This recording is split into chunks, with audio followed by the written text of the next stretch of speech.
Thank you, Maryanne. I'm Mohan. I'm with IBM Research for 36 years. Even after listening to my talk, many people didn't know that I was with IBM. This is kind of bizarre. I encountered some of the people outside.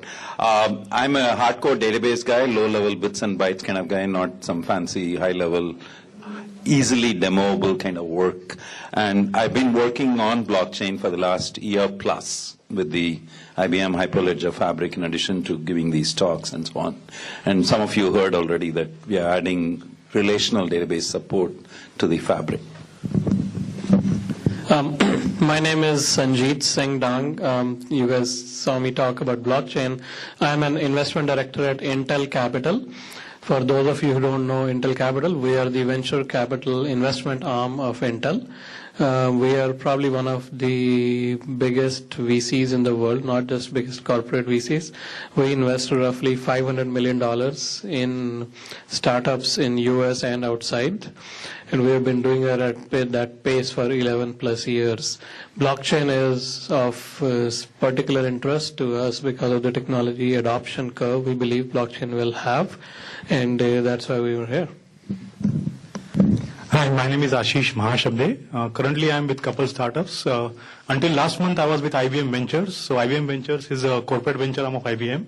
And we build strategic partnerships with startups. And we also do some direct investments to our Watson AI fund. And in that, I have been focused on companies around machine learning and building partnerships on the fintech space, specifically on the blockchain side of things. And prior to that, I was with Intel. And my last job with Intel was at Intel Capital, where I got the good fortune to work with Sanjit. So glad to be here. Hi, my name is Srinivasan Sriram, and I first learned about Bitcoin 4 years ago by reading the white paper. And I did that because I just sort of won a hackathon, and the American Express CEO was excited about what it was that we were doing, and I was thinking of ways to take it to market, and I said, let me look at this thing called Bitcoin. I got fascinated by it. I then wanted to learn more, so I started the SF Bitcoin Devs meetup group at the Hacker Dojo here at Mountain View, and brought various people in to try to sort of understand what made Bitcoin Bitcoin. And that's when I began to recognize the value in the chain more than the coin. And in September 2014, we were one of the early folks in this space, as I mentioned in my talk, we actually have patents issued in this space, and I'd be happy to answer questions. Thank you. My name is Vince Coley. Actually, I'm a founder of 3 startups here in Silicon Valley, started career with Accenture, Wall Street.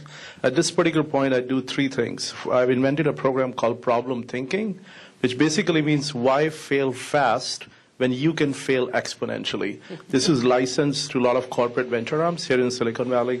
The second, I advised 3 crypto companies here called pre-ICO sale, raising up to $26 million, one in the gaming space, one in disrupting LinkedIn. And so these are the 3 things which I particularly do. And I also help a lot of called seed sourcing for Hewlett Packard Ventures for AI, AR, and VR, which we really fund up to $4 million writing checks for every stage from pre-seed to Series B. Thanks, panelists. So for each question, just in the interest of time, we'll have 2 to 3 people answer the question. And then at the end, we'll have folks line up over here 40 minutes in, and then we'll have questions from the audience, okay? So first question, how will blockchain achieve scalability and accessibility? Who wants to answer that one?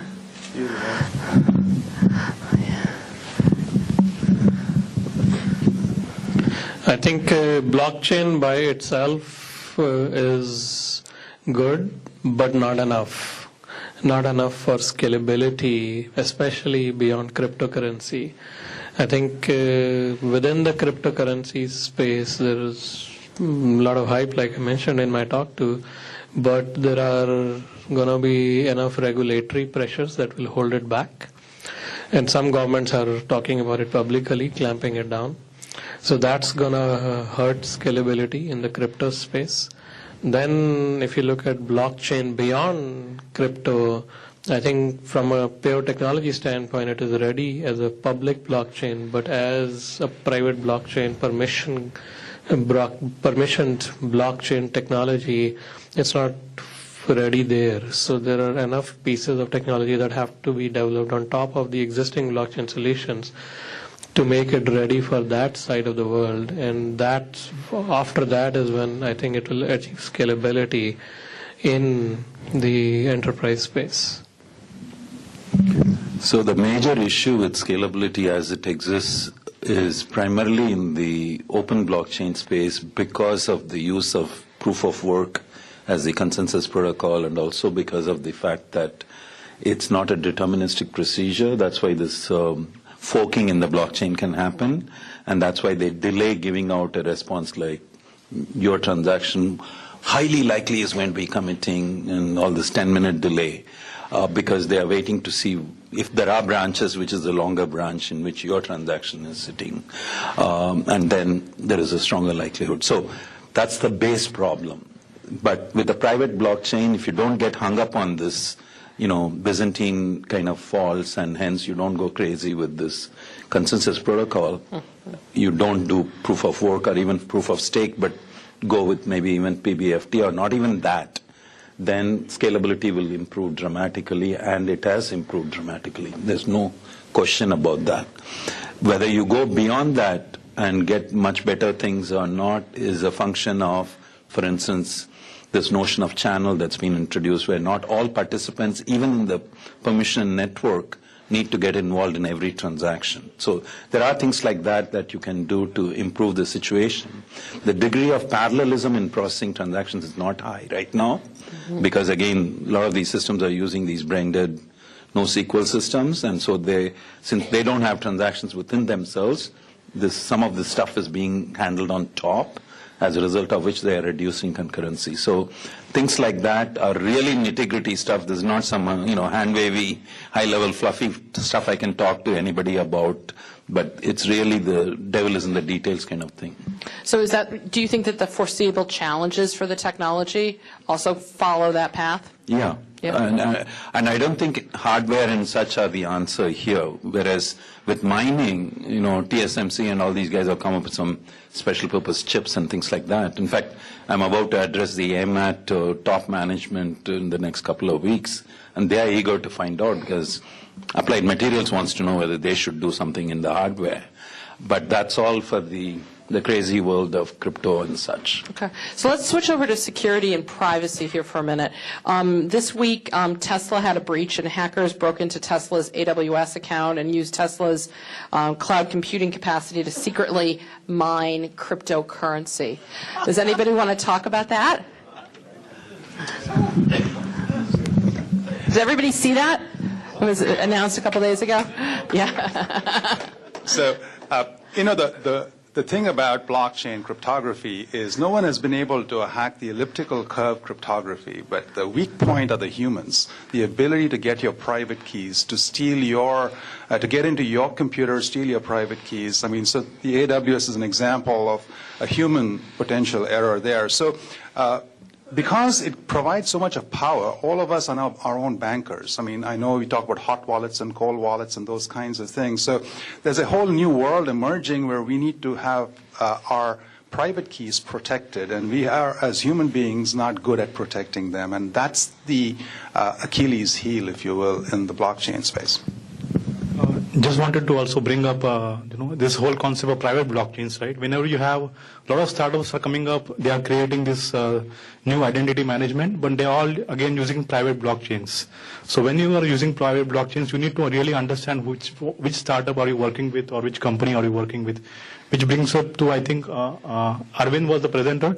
He was mentioning about that point, right? So you need to know and understand what you are putting on the blockchain, even if it's a private blockchain. And especially on the cybersecurity front. Okay. So how is blockchain disrupting older traditional industries such as law, banking, real estate? I think the older industries like the ones you mentioned or supply chain, there's a lot of room for disruption by blockchain. But even before you talk about blockchain, you actually have to start the conversation with digitization. A lot of them are still running on paper. So you go to a law office or you look at the real estate worlds using your examples, it's not really digitized to start with. So yes, you can talk to them about blockchain, but before that you have to talk about, hey, is there a value for you by bringing digitization to you? And I do believe there is. So I think once you start that conversation, then you can talk about, okay, now since you're thinking about digitization, what technologies would you adopt? Is it AI, is it blockchain, or any other technologies? And then I think blockchain can have a prime role within the digitization strategy for those call it ancient industries, not the new era industries, but the conversation has to start there. Okay. I mean, there are a number of application areas. I can spend a long time talking about them. But in the banking sector, for example, IBM is working with banks in Singapore, where what they would like to do is in the context of the know your customer kind of situation, you walk into a bank and you are trying to open an account, and they ask for all sorts of documents to prove who you are, how much you earn, who you work for, where you live, all sorts of stuff, painful things that you have to supply, a lot of times in paper form. And then you walk into a second bank and you want to open an account there. Many of the same things are asked for, and they might ask for something else also. Wouldn't it be nice if the first bank puts whatever you give it onto the blockchain so that, and with your permission, when you walk into the second bank, you can tell the first bank to send the stuff.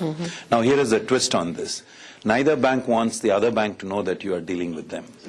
So now you still want to be sure that the first bank sent the stuff to this other one, whose identity it doesn't know.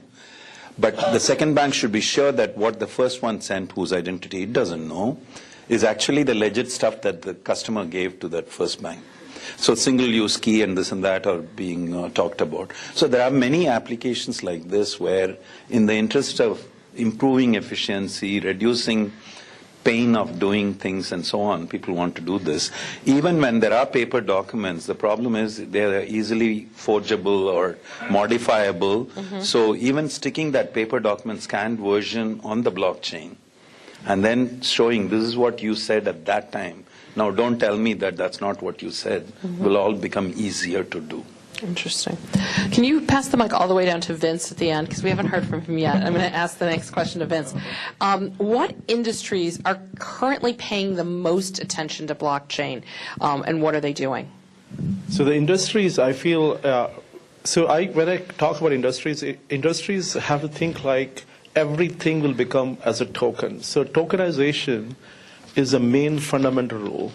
And which industries are projecting on a supply chain, definitely, but it can go all the way to intellectual property. But it's a mindset approach. And that's a fundamental change shift, what leaders have to think from their execution standpoint. For example, a lot of people think mining is bad, right? But I'll give you a perfect example. How many people know NVIDIA here? So NVIDIA's profit last year was $8 billion. It took them 24 years. There's a company in China called Bitman. They've mined Bitcoin since 2013. Their profit was also $8 billion. But the only difference was 4 years versus 24 years. So that's a mindset approach. If I had to sort of answer that, I'd say that there is a paradigm shift here. I mean, why are we all talking about blockchain? What is different? What is new and what is unique? Think of TCP/IP. We all use it, but the guys who wrote it didn't make any money. Right. So that's a protocol. HTTP is a protocol. SMTP is a protocol. What the blockchain brings is the opportunity of what we call fat protocols. So now you have thin protocols and fat applications. So Microsoft makes a lot of money.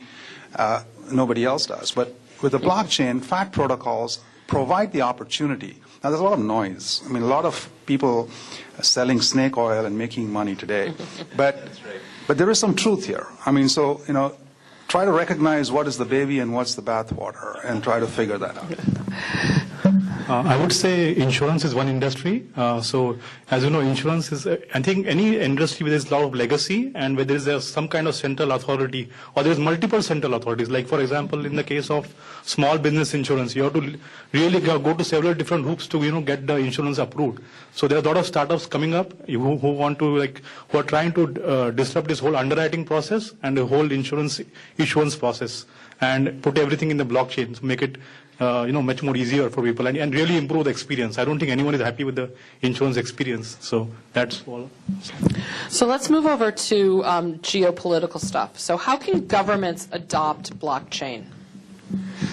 I think governments can first of all try to bring, back to his point, try to bring truth and transparency to elections by adopting blockchain, right? I mean, why not, right? If governments really believe in blockchain, they should start with themselves first. And not just in India, even in the US, right? Look at the last elections. Who knows who voted? I don't even know now. Right? How many votes came from US versus Russia? You know, there are a few countries where there are, I think, 2 countries that do online elections. No blockchain there, but they do online election. Now you have to question whether online voting is really the right approach. But my point is, if governments are serious about adopting blockchain, then they should start with putting it in elections, because then you can really say, hey, if Sanjit Dang said I voted for Party A, you know, there are enough people who can validate, yes, Sanjit Dang actually voted for Party A. Because there is a consensus building exercise in blockchain that's intrinsic to blockchain. You can build trust in blockchain. Otherwise, I can claim anything. Yeah. So Vince, sorry. Yeah. I was just going to repeat the fact that during my presentation I talked about how the Indian government is very eager to do this exploitation of blockchain, and even Andhra and Telangana. And I also know that Raj Reddy, when I last met him in Shanghai, was telling me how Professor Balakrishnan, who used to be the Associate Director of Indian Institute of Science, and various people are working on trying to do this election using blockchain in India. So there are many areas in which, in the interest of increasing transparency and accountability and such, people are now eager to exploit blockchain as a way of doing things where there is a more clear-cut, track record of who did what when and all that kind of thing. So great. So Vince, can you comment on that and also start to answer what the geopolitical implications of blockchain technology are? Okay, yes, absolutely. So I think I'm a design thinker by default. So in order to adoption, so anything you can make, a startup or a software, everything boils down to one thing: how many people are using. So basically, the adoption rate. So governments use is like, basically look at Rokhana, right? Or look at the mayors. I think we all can be accountable of their promises, like the promise they make in public, and then startups who really can achieve and accomplish the promises they're making in a certain amount of time. Again, we can't just have an infinite loop of promises made. So I think that's the best way of adoption. And most of the times when one mayor makes an effort with the community, the other mayors do as well. Coming to the geopolitical reasons, I feel like Swiss, Singapore are on the very high track in terms of when it comes to cryptocurrencies and blockchain. The primary, again, is adoption of the mindset. They want to be transparent. I tell many times Singapore is actually a startup, and that not many people kind of get shaken by this whole thing. With, I think, maybe under 20 million population, they are first in Digital Informative Index. They're first in People's Privacy Act. They're first in every single thing in Asia, with an amount of like less than, God knows, a population of some city in US. And other is the Swiss, which I personally feel they want to be taking that risk. But certain people are just leaders and certain people are followers. I think the leadership quality of these two countries will leave more not just disruption in fintech, but also definitely an adoption of a consumer privacy and consumer rights, and most importantly, the happiness index, which every country is after. In terms of geopolitical, one of the things that all of us see in trade today is called the OBAR, or the One Belt, One Road, which has about, I think, 80 countries who are part of it. We are active in many of those sort of transactions. Kazakhstan is about the size of India, the landmass of India. And 60% of all rail cargo goes through Kazakhstan. So you can begin to understand how important that becomes and why the blockchain becomes a critical factor in being able to sort of track goods across 80 countries. So the chairman of one of the biggest banks out there is an investor in Skuchain because they're so excited about being able to leverage this opportunity to create that ground floor. So the National Railways picks up cargo from China and sends it out to Europe. So that's the kind of change that we're beginning to see that the blockchain brings to bear. Yeah, I would like to mention government of Finland So what they have done is they have this whole refugee crisis issue. So a lot of refugees, when they arrive, they don't have any identification. And they need, when they go for jobs, then they need some kind of identification, right? So what the government of Finland has done is they have used biometrics, and they have put this biometrics in a prepaid debit card, which they have issued to these refugees. They can go apply for jobs, they can go for, they purchase anything they want. And so that is one example where, the governments have been open to, also using it in the financial markets. So as long as you move the discussion away from regulating currency, and moving and helping more into helping people, I think it should be help. Governments will start adopting it. But when you start discussion on around disrupting the whole currency procedure, that's not going to work. Okay. Can you pass the mic to Vince? We're going to do something a little bit fun. We're going to answer with one word, yes or no, and then we'll go right down the line. And we're going to move to cryptocurrency. Do you own any? Yes, Bitcoin. One word, yes? Yes. No. No. No, and happy about it. Okay. Well, keep the mic. Okay. And why? My talk said it all. There's too much speculation. There's a lot of BS, and just a hype, and it reminds me of the dot-com era and all the counting eyeballs and that kind of thing, as well as 2008, the mortgage-backed securities, which were total invention just to go under the radar. It's the same old thing, and of course I'm a Silicon Valley guy for 36 years, but I haven't bought into all the normal ways of doing business around here, okay, which is to make overnight millions. Yes, Sanjit? I think there is behind the scenes, call it financial mafia work happening, for lack of a better word. I do realize if you don't invest, you do miss out on a potential to grow 100x overnight. But, that's like playing dice. Yes, I have the same concerns. I'm really not sure. So one thing is, I try to look about it, right? Whether should we invest in a Bitcoin, or what percentage of a portfolio should be in Bitcoin. So some of the experts like Chamat Palapatia from Social Capital and other experts, they have said that 1% of your portfolio, not more than that, should be in Bitcoin. I don't know. All right, so for the two gentlemen on the end that own it, do you have your money in a hot wallet or cold storage? So I actually have both. And I think, this is not for the uninitiated. It's a difficult way to gauge stuff. You really need to understand what is happening here. Having said that, if you're an accredited investor, you may want to be considering talking to people who know what they're talking about and maybe joining a crypto fund or something like that. Yeah, so I did because of the intersection of my business school and actually high-frequency trading at Wall Street with Fidelity Retrade.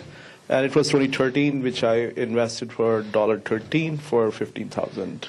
And it's on both places on Bitcoin. Yeah. Yep. Abby lets you buy your lunch with crypto in the cafeteria over at Fidelity. Absolutely. You can do that actually in Japan right now. Yep. And the reason primary was that what will that 15,000 do in a bank? So that's a mindset again. Yeah. Are we entering a world of tokenization? Yes. At a high speed and high scale. Yes. I think there is a new way of thinking, and I think it behooves all of us to start trying to understand that. There's a lot of noise. Don't get me wrong. There's a lot of stuff that doesn't smell right, is not right. But I'd like you to think of WebVan, those of you who remember the dot-com era. It was laughable, right? There was the FedEx CEO and the WebVan CEO. The FedEx CEO says, hey, I'm worth $10 billion. I really got revenue. This guy's worth $10 billion. I don't know what he has. But today, 20 years later, the WebVan model, from Uber to, Ola, and everybody's using it. So there is some truth.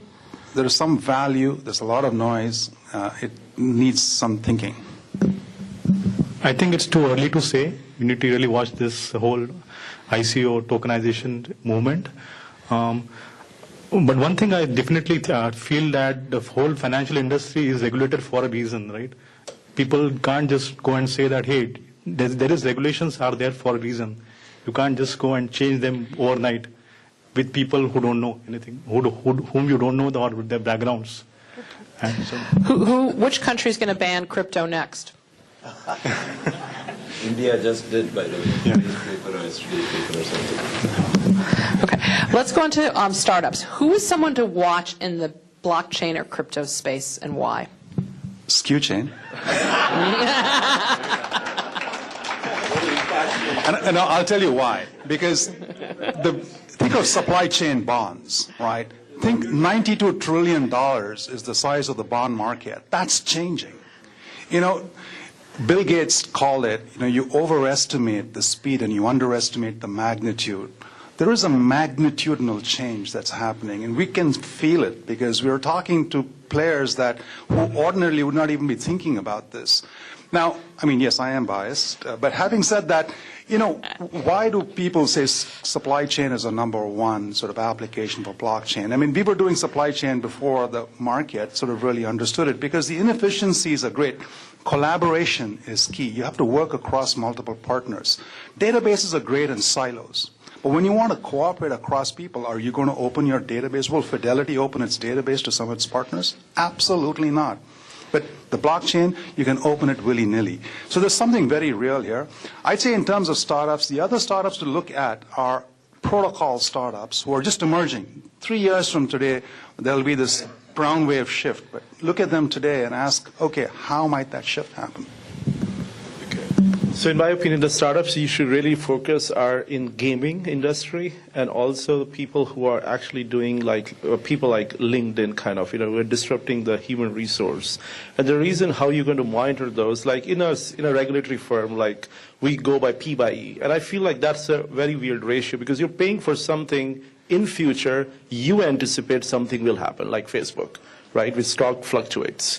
Or Amazon stock fluctuates, because it's all anticipation. But why not anticipate a funder and a startup founder who actually knows KYC of every single customer who's invested upfront? So what are the metrics? The metrics is go and talk to the founder, and if he discloses all the KYCs of all the pre-sale ICO, go and fund that guy and also be a part owner. Okay. I just have 2 questions left. So if you have a question, you can start to line up over here. So in 5 words or less, what is the most fascinating thing you've seen people put on the blockchain? We'll do the whole panel. The names of stars. So when we did blockchain, 5 words, Blockchain University, they had these teams that came up. I wanted, one guy said, I want to make sure that when I name that star, that stays on the blockchain. So definitely healthcare is 5. What is the question? Sorry. Healthcare. Yeah, healthcare is number 1. IoT security, which I feel is number 2. And intersection of AI and blockchain, which is in terms. So those are the top 3 I can think. Okay. Food supply chain, insurance, and pharma data. I think manufacturing, supply chain, even restaurant coupons, tokenizing that. I thought you asked about fascinating, not 5. What's fascinating? Yeah, You've seen? so diamond was the diamond. Yeah. Okay. So my last question that is a formal question for the panel that I've come up with is, what will blockchain disrupt next that you have not seen? I know too many prototypes that are going on, so I don't know, which one of them will take off. While healthcare might be the one where it could help a lot, knowing the history of how in America healthcare at least hasn't really benefited from all the things that even Clinton tried to do and things like that, I won't bet on that. But supply chain is where I think, especially with this Maersk joining with IBM and forming a partnership and things like that, I think there is greater likelihood. And then the other one, of course, is the food safety thing, where Walmart is working with Tsinghua University and IBM on trying to help there. But it's a gamble. I have no idea, really. Yeah, I agree with those, but I would add stock exchanges. Stock exchanges are looking at blockchain. And I think you will start seeing Australian stock exchanges pretty actively looking at actually moving to blockchain. Yeah, I think food supply chain, as you mentioned, is one thing. And I like to think of travel, put our whole driver's license on a blockchain. There are startups like Showcard who are doing that already. So that's one example. In Tamil Nadu, you have these boats that get fish, and then they come back to shore. Before they come to shore, now they've been using smartphones to kind of find out where should they go, here or there, where they can get a better price.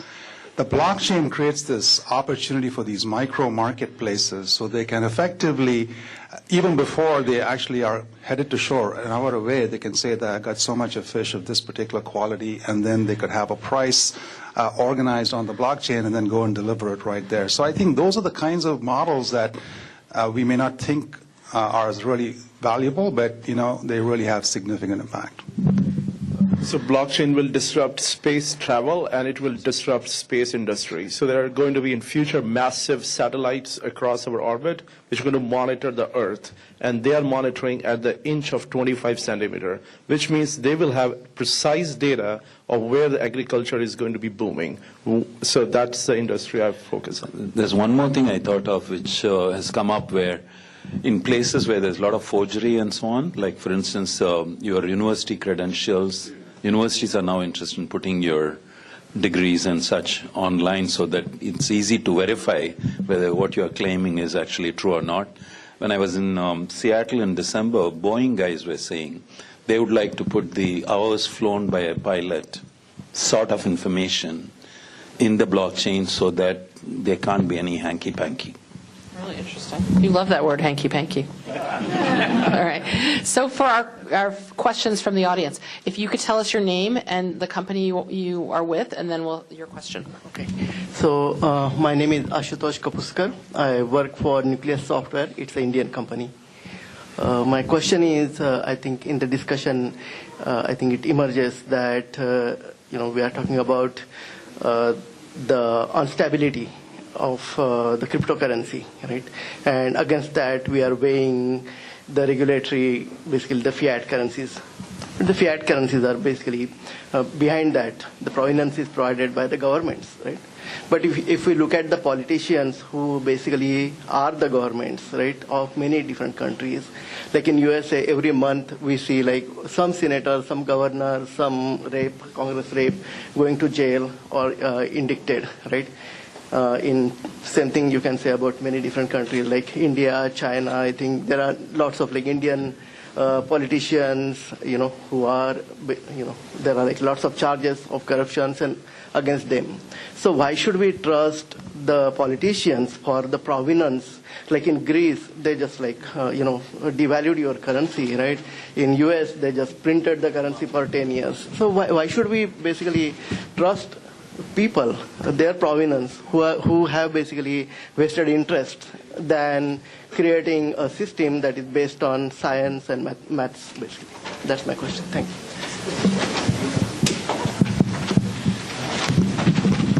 I mean, you can never trust dictators, that's for sure. But then I think it all depends, yeah. So trusting politicians is different than saying that you don't trust the banks or trusting the regulatory authority, right?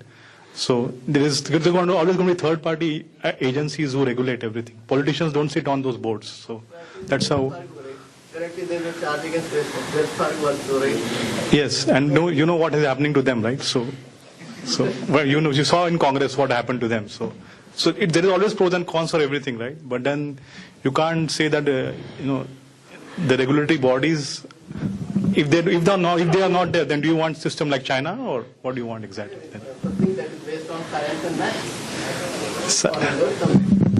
I've had these sorts of arguments with a lot of people. In fact, even yesterday at the lab, we were discussing this. This whole business of, creating something out of nothing or wasting MIPS and generating some fictitious thing called Bitcoin and so on with no relevance to the real world is BS. Yeah, you can talk about, we don't have a gold standard for fiat currency anymore, and politicians can print the notes at will and so on, but still there are enough checks and balances that will be a better way of managing things than us geeky technical people thinking that we know what the heck is going on. So I don't think the comparison is meaningful at all, really. In spite of all the problems one can find in the real world, there are still enough checks and balances there that is a much better thing than some unknown character deciding how many of these bitcoins will be there for eternity and so on. I mean, who's this guy, first of all, what's his background, is it one guy or multiple people? We have no idea. So just because it's math and science, it doesn't mean that it has any connection to the real world in terms of GDP and so on. In fact, for that reason, I don't even like all these quants who are doing all these Mickey Mouse games to make money and who are not really doing anything that's relevant for the Keep the real mic. world. We're going to switch to another question. All right. Can you tell us your name and where you're with? Yeah. My name is Jnani Palani Kumar. On camera. You're a handsome guy. Okay, I'm Jnani Palani Kumar. I'm a managing director at CEO Quest. We coach early startups. I'm more confused today. So most of you talked about the food supply chain use case. 6 years back, IoT startups were telling about, hey, they are trying to solve that problem. Yeah. Then the AI startups came up 3 years back. Now blockchain. Okay, now if you look at the technology stack, everybody has their own platform. Every vendor has their own platform. But everybody is trying to solve the same problem with 3 different technologies with 3 different stacks.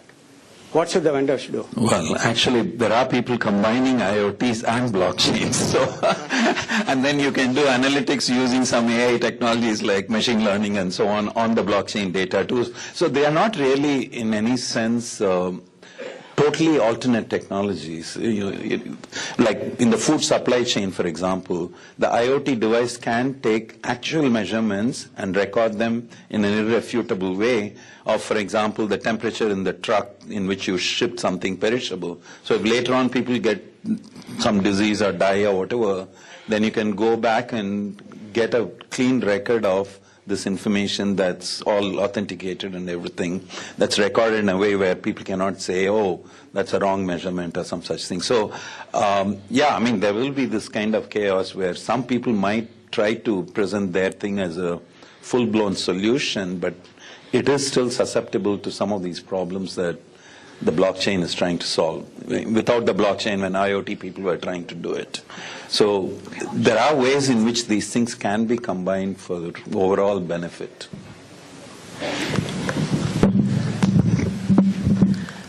The World Food Program purchases grain from Uganda for about $80 billion annually, and the interest rates are 26%. The blockchain would allow us to bring that down to the cost of capital that the World Food Program enjoys in Wall Street. Think about that. Very quickly, I have 30 seconds to pitch you. Come to our lab. It's called problem thinking. Why fail fast when you can fail exponentially? The bottom line is all your hypotheses you can test in 5 business days versus 5 months. So what's your name and where are you from? My name is Kumar Natarajan. I work with Intel. And my question today is about the hundreds of altcoins that are out there. So I know all these coins have some reason and they reach a potential. So do you think in 5 to 10 years from now, we're going to have this kind of dispersion, or which one have the chance to be successful and really reach their potential? Is it Bitcoin or Ethereum or? There are 3 to 5 of those 100 altcoins that have some real value. Which are those 3? I don't know, but I think that's the reality. The persons who spend the energy, understand what is going on, are smart and savvy about it, will be able to recognize the value. But there's 95% that might just be junk. Who are you and where are you from? Okay. Yeah, my name is Malay Kandan Sankar Subbu. I run a small research lab in Sama Technologies. It's a little bit of a philosophical question too. Is data immutability a good thing, right? When we put it on blockchain, we are saying it's going to be immutable. We are worrying about privacy and all those things that are coming up. Things cannot be broken now, can be broken maybe 5 years from now, the way technology is evolving, right? Is data immutability a good thing? Nobody's saying it's really immutable. I don't know if you were around when I talked about it. The database itself is a mutable database. It's just that tracking of what changes were done at various points, that ledger is not mutable. It's an append-only one. But, errors do happen. You deposited a $1,000 check, they credited you only 100 because somebody made a mistake. You don't go and change the original entry itself to say that it should be 1,000. You put a new entry saying that original one was an error, here is the corrected one. So the immutability has to do with the way banks have traditionally done it. The blockchain way of doing it is essentially mimicking that. Finance perspective, it makes perfect sense. No, in any other context also. Even when, I give you something, it's not money, I gave you 100 tomatoes and you paid me only for 50 of the tomatoes. Later on, I come and prove to you that I gave you 100, and then the money that you give for the remaining 50 that you didn't pay for me. That's also, it doesn't have to be money related.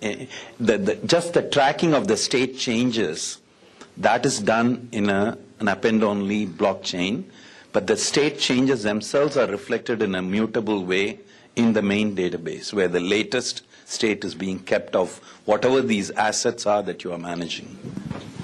All right. Yeah, we can. Okay. Who are you and where are you from? Sure. Hi, I'm Subbu Sankara. I work for Synergip Software Services Company.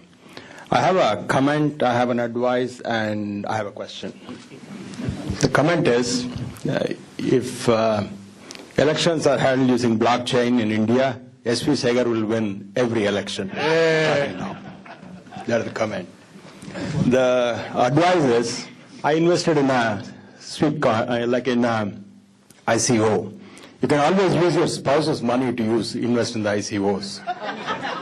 That's the advice. Happy wife, happy life. All right. Okay? And what happens if the money goes down? It doesn't matter. Doesn't matter. It's not your money. The wife doesn't say anything.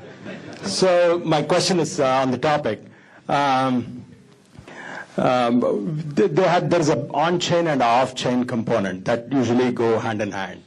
Even though the on-chain is a trustable, trackable entity, the access to the blockchain is through the off-chain component, where the trust issue is questionable.